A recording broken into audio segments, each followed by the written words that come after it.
The Gambia has a policy goal of getting 80% of the youthful population going to school. And they've been building schools for so long. And now we're getting this report from the UNICEF saying that most of the students cannot even read or do math. Most of the effort that was done in our education from the early 2000s up to 2015 was so much focused on access. Students to teacher ratio is like 40-1. And these are schools that should increase students with special needs. In the drive to achieving that, what Gambia missed out on was more schools meant more teachers. According to this data, parents are better off taking their kids to a government school than a private school. Do you agree to that? Among the trained teachers that go to these schools, how many of them are they keeping? But even when it comes to the best trained teachers, who exactly are we talking about here? Education is a basic human right, meaning everybody born in the Gambia should be having basic education, right? Parents would rather take their kids to private schools than to government schools. If you're born from a family that cannot support you to go to private schools, the only choice is to go to government schools, which the government officials, especially those building those schools, are not taking their kids to. But also, like with the ratio that we just discussed, the student-teacher ratio being 40-1, if you have a child with disability, will taking them to those schools not just be a mere waste of time? The common entrance was very good. Like, we also had its downside. It's good. Whatever we do in life, there is a need to have a reward system. But the downside to it was basic education is from 1 to 9. When they say the pass mark is 198, 190, and everybody who falls short of 190 at grade 6 is a failed talent. Like Samba failed talent. Samba ma pass. Right? Yeah. Samba is just 12, 13 years old, right? And he's already called a failure. When a Senegalese kid wears the Senegalese jersey, what that means to him, and when a Gambian kid wears the Gambian jersey is different. You have to cultivate a sense of nationalism and affinity to the nation. With AI coming, now everybody is talking about AI. People are losing jobs because of AI. The world is changing, right? Everything about the world and how we used to think about employment is changing. Do you think Gambia is preparing for AI? The thing with AI is it's hard to know who is even preparing for it. Even people who are in the tech field, who are coding and or doing other stuff, people who made the AI are now struggling with AI. Dr. Sambaba's journey from a tranquil Gambian village to the forefront of global higher education leadership is a narrative woven with academic excellence and a passion for community empowerment. His early career as a political science lecturer at the University of the Gambia was distinguished by pivotal roles in youth civic engagement and international education programs. In 2016, he immigrated to the United States of America, where he pursued a second master's degree in international development studies and subsequently a PhD in higher education and student affairs at Ohio University.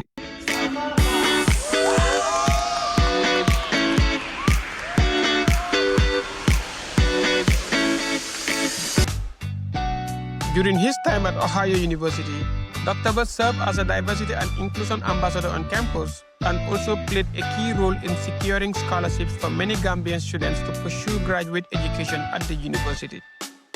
Today, as Director of Africa Operations at Jump Finance in Ohio, he leads strategic student financing initiatives across African markets, focusing on regulatory compliance and sustainable growth. Renowned for his humility, stress-free, and balanced lifestyle, Dr. Buss remains a dedicated advocate for educational reforms in the Gambia, championing curriculum innovation that prepare youth for a global job market shaped by artificial intelligence. His legacy is defined by impactful leadership and unwavering commitment to empowering communities.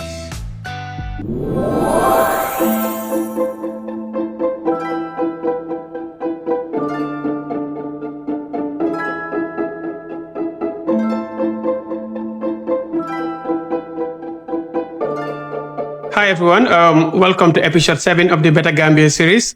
This is going to be a continuation of the discussion that we've been doing on the education system of the Gambia. Now, for those of you that have been following me, especially those that watch episode 5, where I talked about early childhood development, especially the formation of neural connections and the roles of parents in helping to strengthen those connections as they're forming. So in that same episode 2, I made a promise that I was going to talk about the entire education system of the Gambia, starting from elementary school all the way to tertiary institutions. So with me today, I have Dr. Samba, a friend that I've known for a very, very long time in different capacities. Welcome to the program, Samba. Thank you very much, Dr. Tunkara. Did I just call you Samba? Or sorry, welcome to the program. No, come on, man. Come on. Good. Samba, I invited you here because, you and I have known each other for a very, very long time. We first met as Nusra Senior Secondary School. Then later we started the University of the Gambia together about 20 years ago. It's almost 20 years, right? Believe it or not. Yeah, so we started the University of the Gambia 20 years ago. You being in the political science department and me in the chemistry department. One interesting fact about Samba, for those of you that may not know him, is that, he studied science at Nusrat. And when he went to the University of the Gambia, he went to study political science. So I think that would be, a bit surprising for most of the listeners. But that's exactly what he did. Mm-hmm. So, and during our time at the University of the Gambia, him and I have done a lot of things. So, we served together in the Students' Union. He was one time the sport director while I was in the information directorate. So, a few years ago, I think around 2008, or between 2008 and 2010, we've traveled throughout the length and breadth of the country on so many occasions, traveling to every single high school in the Gambia, talking to students who were, at grade 12, grade 11 about the importance of university education and how they could get enrolled at the UTG. On top of that too, he's been also engaged in a lot of other activities, including the formation of the SLA, service learning. Did I call that right? Is it SLA, right? SSLA, yeah. SSLA, yeah, with the late Dr. Sajatal, where they were involved on a lot of tree planting exercise and some other activities. So, Dr. Samba, today I want us to discuss the status of elementary education in the Gambia. So, we already have it in the Constitution of the Gambia and a lot of other international treaties that education is a basic human right. What do you think is the current state of the education system of the Gambia?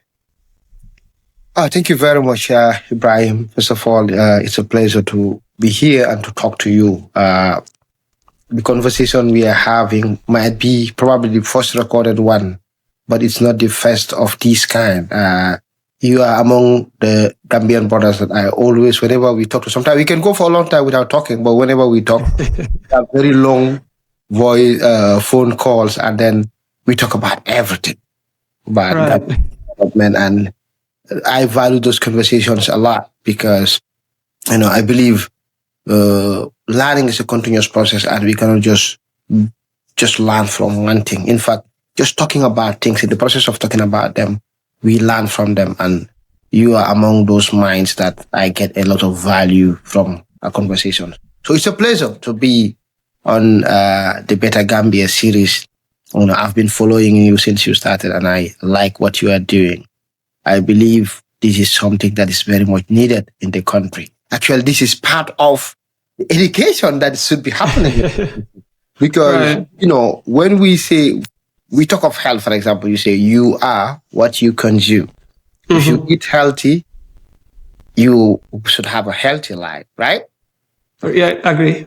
Information too. For information, you are what you consume, right? If you consume good information, you have good thoughts.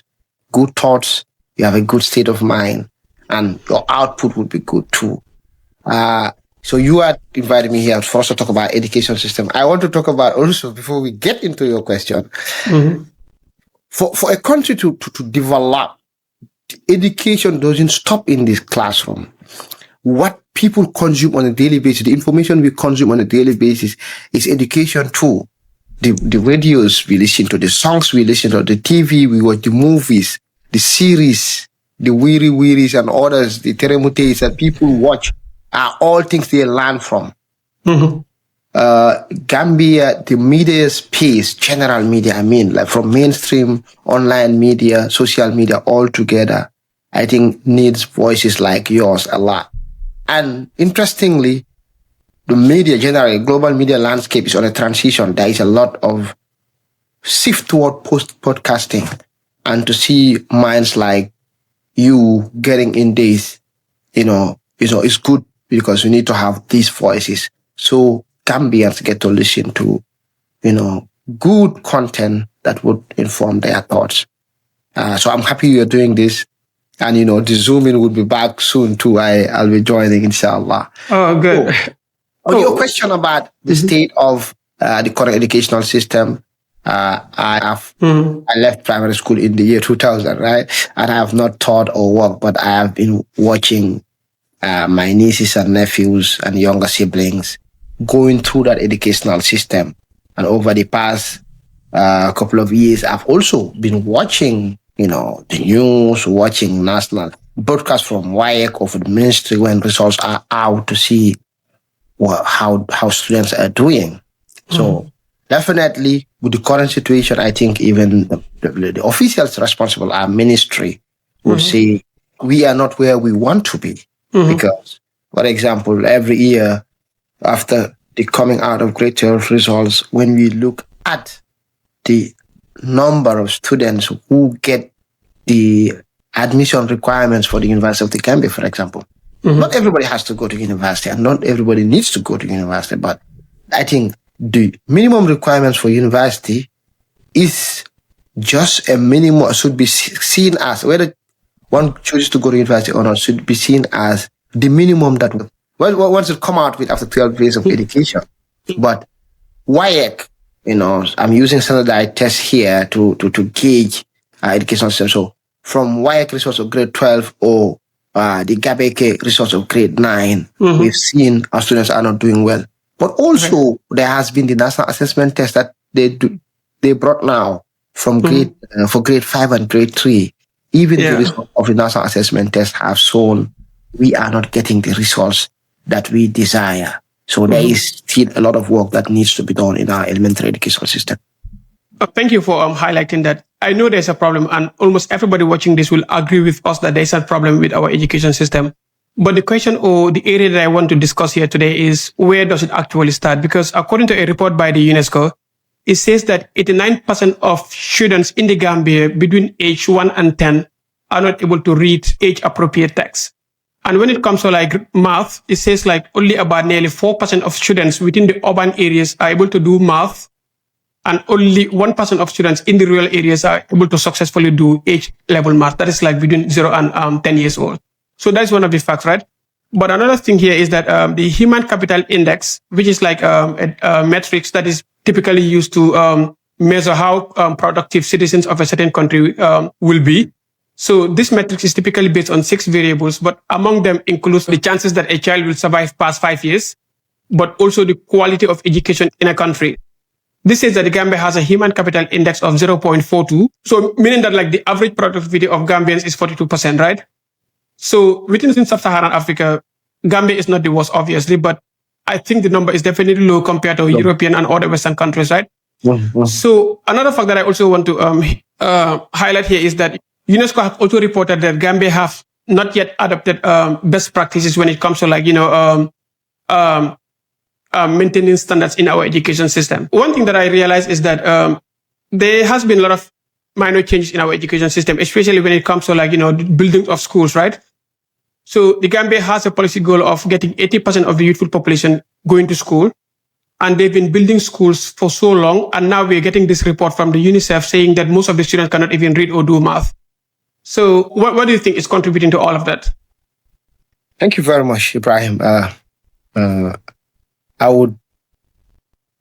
You said, where did this all start? I would say where I think it all started. If you look at the problem you said, we have challenge with students being unable to read or do maths, like age-appropriate reading and mathematics, right? And those numbers are serious. It wasn't like that. I believe I don't really have the numbers for the late 90s, for the early 2000s, but it wasn't like that. But okay, let's take a little bit journey back, because we cannot just look at what's happening today. What's happening today has been influenced by our policy decisions and actions over the past 2 to 3 decades. First of all, let's look at it from global to national. In 1990, the global leadership in education met in Jomtien. like in Indonesia, to discuss about what should be done to better our lives, provide or improve access to education. There was a little bit of talk on that, but 10 years later in they met and they had a plan of action. They said we should have basic standards for education, access for universal access to education, right? That's where they came up with the EFA goals, education for all goals, right? 2000, and then in 2003, and then the UN also came with the UN MDGs, Millennium Development Goals, and goal one was universal access to education. Exactly. Gambia had a meeting after the adoption of the MDGs. They had a meeting, consultation, and they had the national education policy 2004 to 2015. They paid it at 2015 because the target for both the EFAs and the MDGs was 2015. The main pillars or the main focus of that education policy was access, quality, and relevance, which I believe still these three shouldn't be changed. They are still very key. But I believe, Ibrahim, most of the effort that was done in our education from the early 2000s up to 2015 was so much focus on access. I will not say much work was not done on quality or relevance, but the focus was so on access because the metrics, we have 70% access, we have 80%. It looks good to say all the kids across the country are going to school. It looks good to say the kids in Sarasamba Chaji have a primary school and now they go to school, they wear a uniform.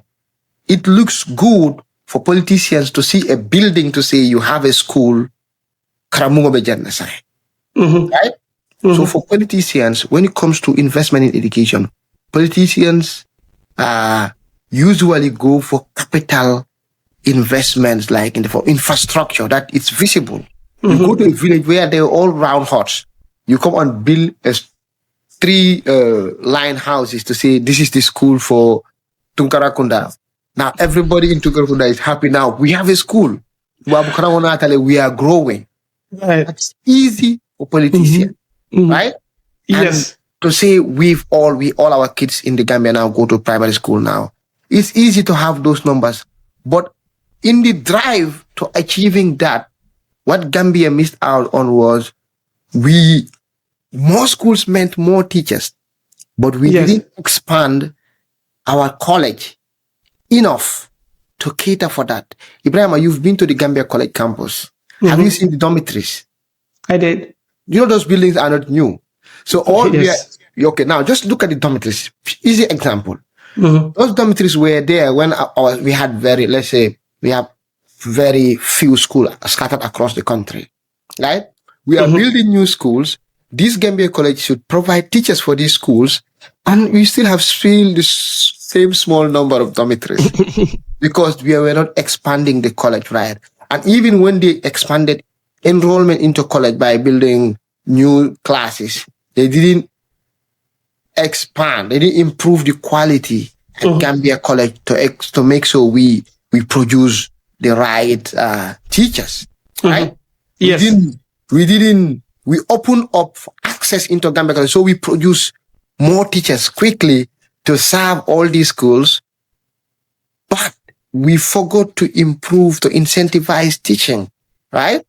Okay, so Samba, I know you already have a lot to say on that, but before we move into that, let me quickly share this data with you. This is from the, I think the yearly book that was released by the Ministry of Basic Education. So the Ministry of Basic and Secondary Education typically release their yearly books. I think it's not every year, but once a while, right? So here, we're looking at the total number of schools and how they've been increasing from 2013 to 2023, right? So according to this report, the number of schools in 2013 were 789 schools. That's lower basic education, right?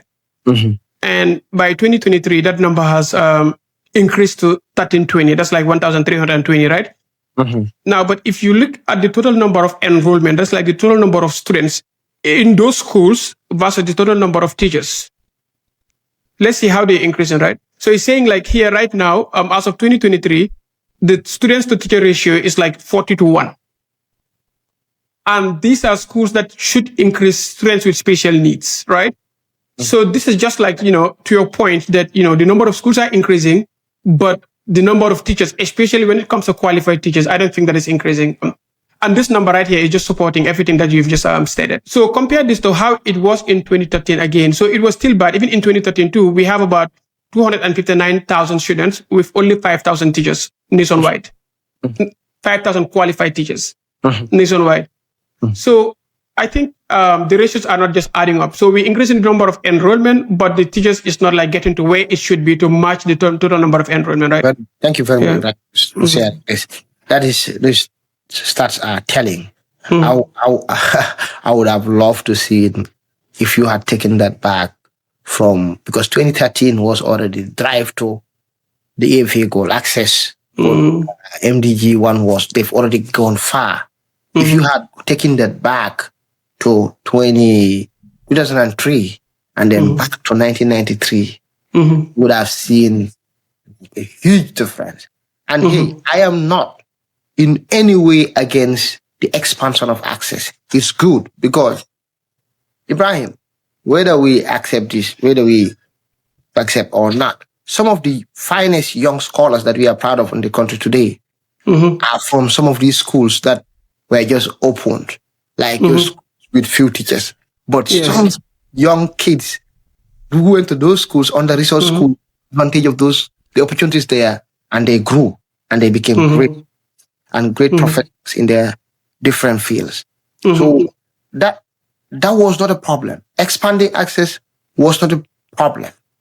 Okay. What we didn't do right was do it side by side with expanding the production or the training of quality teachers.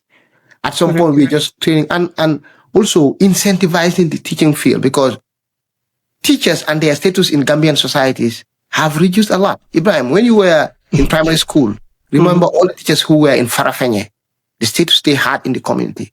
You go to today, it's different. Very different. So because people don't see much value in teaching, people would leave teaching. The attrition rate for teachers is very high. It's high. Very, very high. So you have we don't have, the school's leadership don't have much experienced teachers. We have young teachers, and you have teachers who are still learning, who are taking up huge responsibilities. But I mean, Samba, I think data is saying otherwise, especially coming from the Ministry of Basic and Secondary Education. According to this same report, it is saying that 99% of their teachers are trained versus 72% of teachers in the private schools. So according to this data, parents are better off taking their kids to a government school than a private school. Do you agree to that? No, I'm not. I'm not disagreeing to that. It's not a matter of being trained. I'm not saying they are not trained. I'm saying, among the trained teachers that go to these schools, how many of them are they keeping? Oh, right? Okay. So okay. That's people are leaving, and right.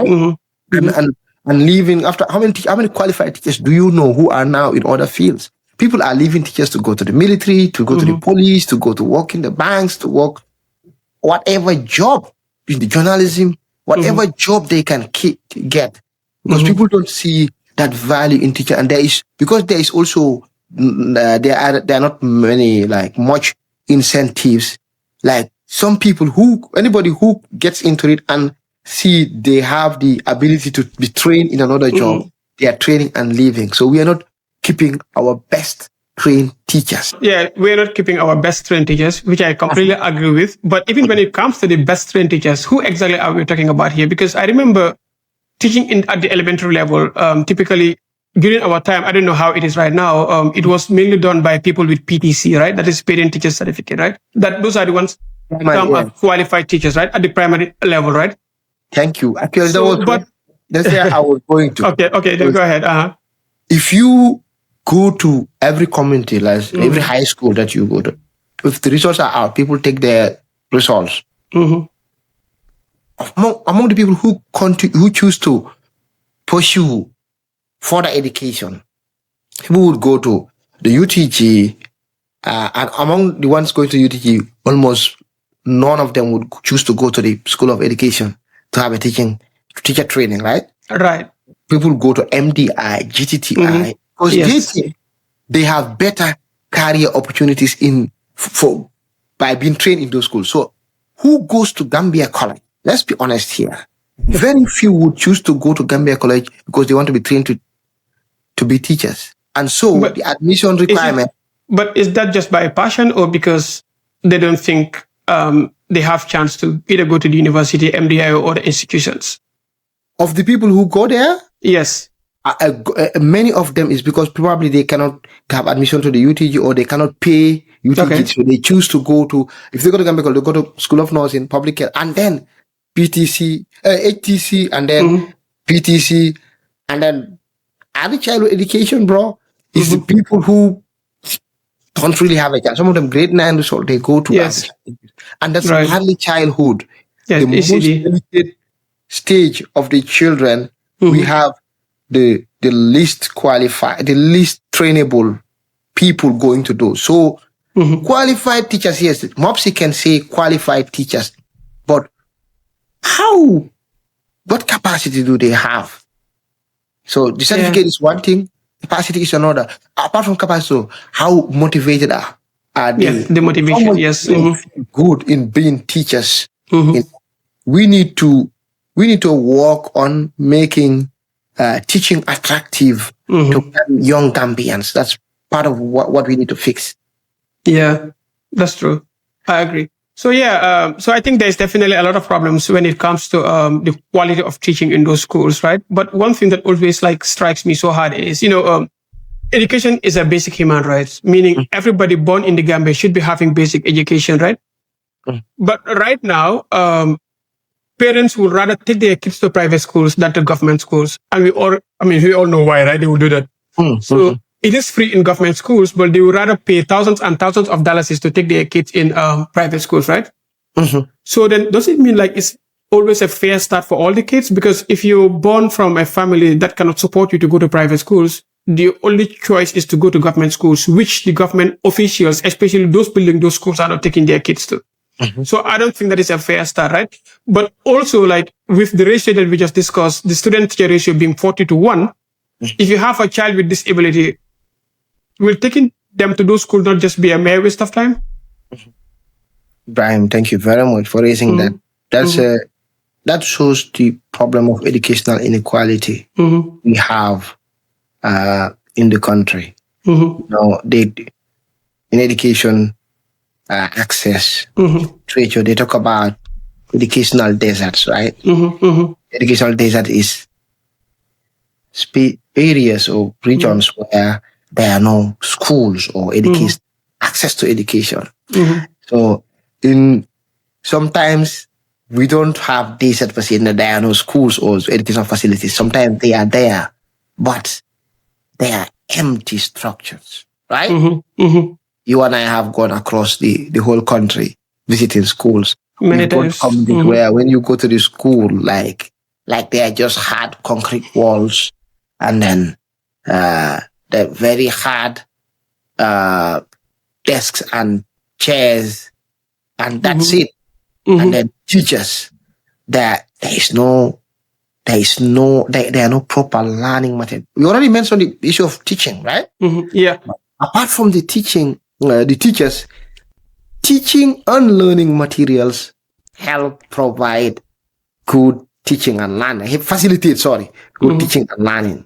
But if all you have is a class, desk, chair, blackboard, and chalk, and textbooks, there's a lot missing. We are in 2025. Even if we were to go back, even if this was 2015, desk, chair, blackboard, and chalk, textbook and exercise book, that's very much far from the bare minimum that we agree. Right? We've seen have you seen the meme of a Ghanaian IT teacher who is drawing the keyboard and drawing IT on the button. I saw that. Yeah. Yes, it's like we're in 2025 and people are of teaching AI at the elementary level. And now we are drawing agama lizards. Yes, and we have kids who have never seen a computer in their life, right? Mm-hmm. Yeah. So, a lot needs to be done. I know it is. I agree. It is a very, very sad situation. I completely agree. I think I just laugh when I shouldn't have been laughing about this because this is sad, right? Yes. Gambia is like everybody, and we always talk about we want to change Gambia, we want to help Gambia to go, or to compete, with other countries in terms of technology, in terms of development, and in terms of basically everything, right? Mm-hmm. But if the current education system, which currently says that 89% of the students in our lower basic school between age 0 and 10 are not able to read Samba, I think I don't see Gambia getting anywhere, anytime soon, right? Yeah. Mm-hmm. We need drastic policy reform, like drastic. Like when I say policy here, I'm not just saying we have beautiful consultation, I have a nice sounding policy. I mean like policy that is actually implemented. We need drastic changes in teacher training, right? Mm-hmm. Right? Yeah. We need drastic changes in teacher remuneration, right? Yeah. Incentivizing teaching, making it. I think we can even discuss that more when we get to the next chapter, which is like about the things that we need to change in our system. Mm-hmm. But before then, like I just wanted to take you back a little bit on those during our days of being primary school students, right? I was in Farafenni. I'm not sure where you did your primary education at, but St. Patrick's. Good, St. Patrick's. That's Lima. So during those days, like we used to have this common entrance, right? Mm-hmm. So, and I think it was the exams were difficult, but also like that was like more like a checkpoint where parents will determine, how far their students can go, right? Mm-hmm. So for many parents, that was the stage where you say, you know what, I think this is the farthest you can go because I've tried, but it seems like that's not just working for you. Let's try something else, right? So then later, I think it was in the early 2000s that they took off the common entrance. And when they took it out, I think right now they have this like, the exam that you just mentioned, that's like the early grade, reading and the early grade math assessments, which they do, I think, for grade 3, 5, and 8, right? Mm-hmm. But I'm not sure they do that every year. So I think they typically do it every 2 years or every 3 years. Do you think that's a good substitution for the common entrance? Thank you very much, Ibrahim. The common entrance was very good. Like, we also had its downside. It's good. Whatever we do in life, there is a need to have a reward system, right? Mm-hmm. Yeah. Reward system. If you do well, you get this. If you don't do well, maybe you'll be here, right? Mm-hmm. One of the things about the common entrance was like, you and I know, like the whole community would know, hey, common entrance is coming, Jumale Foster, and then the person would be a celebrity in town, right? Right. Like, Ibrahim Ali Foster, everybody's talking about Ibrahim. So if you are in grade 3, you want to be Ibrahim when you get to grade 6, right? Mm-hmm. Yeah. Like you want to, like everybody, like you come home, your mom is telling you, hey, Ibrahim Ali Foster, like everybody's talking about Ibrahim. Mm-hmm. If you have a shot at taking first, you would want to work hard to take first. Right? Mm-hmm. So kids at that young age like had something to work for and they worked hard for it. Schools worked hard for it. Teachers worked hard. They wanted to produce good results, right? So that was something everybody was working towards. If you are in grade 5, you are already been told next year you are sitting common entrance. Yes, it is a good motivation factor. It's serious. Yeah. It's serious from day one. You are preparing for that exam. So I would say we still need something like that. But the downside to it was, I think in the early 2000s, like I said, we were working towards universal access, right? For basic education. Basic education is from 1 to 9, right? So many people were dropping off after grade 6. Why? Because when they say the pass mark is 198, 190, 190, and everybody who falls short of 190 at grade 6 is a failed talent. Like Samba failed talent. Samba ma pass. Right? Yeah. Samba is just 12, 13 years old, right? And he's already called a failure, right? Like, and they'll say, I don't want to name schools here, but at that time there were schools that would take any student, right? Definitely not Farafanya Junior. Maybe Farafanya Junior. But I will not go there. But there were some schools in the combos that would take anybody.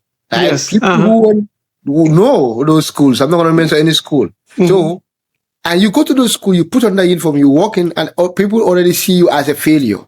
You see yourself as a failure. But in fact, those were the lucky ones. For girls especially, there were many that this was the time that their parents would say, let them say, football. Yeah. Right? Even if they don't go marry at that age of 12, they'll be left to stay at home cooking and doing the dishes, helping people. By the age of 14, 15, like one brother somewhere, and 16 they are married off. So if they are lucky, they get to 16. People who married before 15, especially in the rural communities. So the common entrance, that was the other side of it. Like it was seen as a checkpoint, like you said, to use your, that was a very good word you used there, a checkpoint. Good enough to go, not good enough stay. And then in that staying, it affected that target of universal access from 1 to 9. No, Samba, I think here's the problem, right? I have no problem with people staying, right? Especially if they're not able to pass the exam, right? I think my problem here is the government not providing alternatives, because nobody is like 100% dull. So we can always conclude that Western education may not be their thing, right? Now, like for instance, what is the fraction of people that fail the grade 6 exam and then later on make huge impact in their academic careers?